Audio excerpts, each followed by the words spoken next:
ఒక మెడికల్ షాప్లో ఒక ఆయన కనపడ్డాడు నాకు. ఏదో వ్యాధి పేరు చెప్పి మందు అడిగాడు. అతను ట్యాబ్లెట్ ఇచ్చాడు.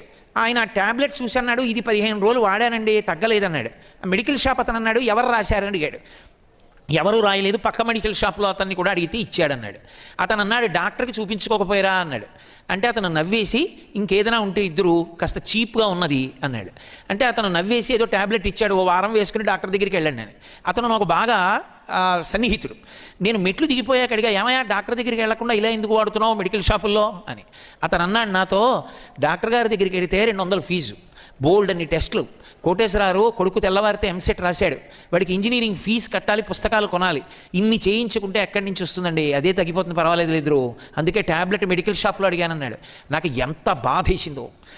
తల్లిదండ్రులు వైద్యం చేయించుకోవడం మానేసి ట్యాబ్లెట్లు వేసుకుని మెడికల్ షాప్లో బ్రతుకుతున్న వాళ్ళు ఉన్నారు. చీర మంచిది కొనుక్కోవడం మానేసి మీకోసం డబ్బులు దాస్తున్న వాళ్ళు ఉన్నారు.